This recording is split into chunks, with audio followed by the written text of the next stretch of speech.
about nudity?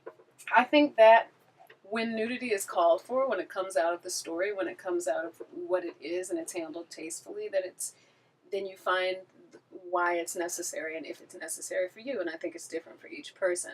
I think that gratuitous nudity is exhausting. Yeah. I think that there can be so much nudity that it's not even sexy. It's just what it is. And when I think that nudity is called for. Has it called you yet? Yeah, like you ain't seen my booty, so no.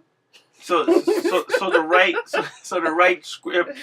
The writers have to get to, Look at you. No, I'm sorry. I'm thinking out loud. Look at these men. No. This is a beautiful conversation. I think that it really does depend on what the script is and what the moment is. I'm not into gratuitous. Let me save Orlando and say this. The reason why, we just it's just so shocking sometimes when black women that you deem in a certain, whether we put you in a certain box or whatever the case. It's like, let me tell you, I saw the Bessie movie with Queen Latifah. Mm-hmm. And she got topless, right? I'm sitting there and I'm seeing Queen Latifah topless, and I'm like, whoa. You want that? Whoa. Because that's Queen Latifah. First name's Queen. Right. You know what I'm saying?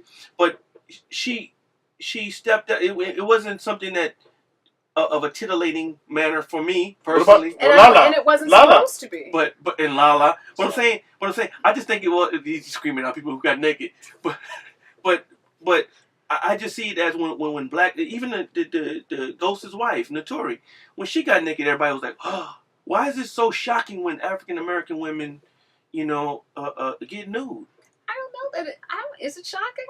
Yeah, it ain't shocking. It wasn't shocking. Come on, cut the crap. But when Notori got naked, you didn't want like Notorious, Notori. Yeah. But that's what the law called for. That's what it was. Okay. I think that what is shocking to me is the great disparity between female nudity and male nudity. What is shocking to me is that you will see a woman from the rooter to the tutor, and you will see a male's chest and back and butt and legs, and there's a real protective mechanism going on when you talk about male nudity. But for women, they'll have us splayed out in the shower, laid out on a bed, stretched out somewhere else, and it's just what it is. Mm-hmm. So what is shocking to me is that glaring disparity in the fact that nobody really addresses that. I feel like if I'm going to show my bits, I'm going to need to see yours right next to them. Mm-hmm. I think it will be we will be remiss in the midst of everything that's going on in our country, in our world, to not get your take on that. With the police brutality, with the the upheaval that our country's going through. Police officers are being killed, and entertainers are being asked to accept a measure of social responsibility by stepping up and saying something. How do you feel about everything? I think I'm very clear about how I feel about it on my Twitter. I think it's an awful time. I think that it's been a rough couple of years, but it's also been an extraordinarily hard couple of weeks. And I think that this has been a lot of people's experiences that we just haven't seen, and it's the advent of technology that allows us to now see this and be aware of the extent of abuse that is going on. I think that there needs to be a revamping of the structure of policing in this country. I think that there are a lot of amazing cops, and I think that I commend the Dallas Police Department for how they handled themselves when that shooter started shooting after the rally.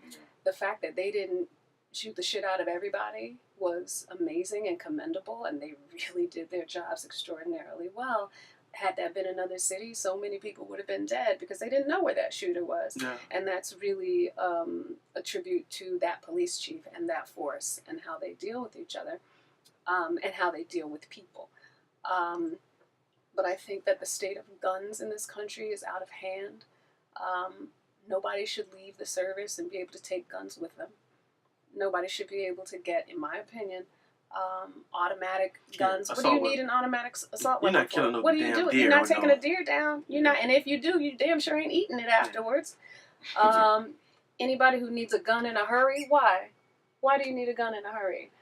I think that we really need a revamping of what this is, and we need to be honest about it. We need to be honest with each other. What are we really protecting when we talk about gun rights?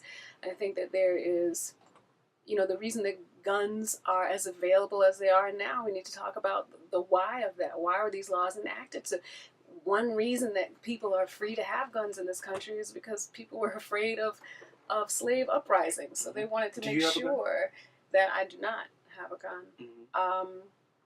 And let me say this, I'm not opposed to responsible gun ownership. I'm not opposed to that. I am opposed to open carry, which I think is disastrous and frightening. And I think that we saw that in Dallas, and how that young man who had nothing to do with what was going on and didn't even have bullets in his gun had his face all over social media. He could have been killed by accident. I think it's very interesting that there was a request for a moratorium on open carry only during the GOP in a state that is an open carry state. And even then, they were like, oh no, we're going to have this open carry. We're going to keep this in spite of all the things that have happened. So I think that there's a level of blindness going on. And I don't really understand how that works, how you look at all of the things that have been happening, the amount of people that have been killed, murdered, for no reason whatsoever, and that we still aren't doing anything about this gun problem. The fact that police are getting killed and out of the blue, ambushed, must be extraordinarily frightening for them, and it is an awful, awful thing.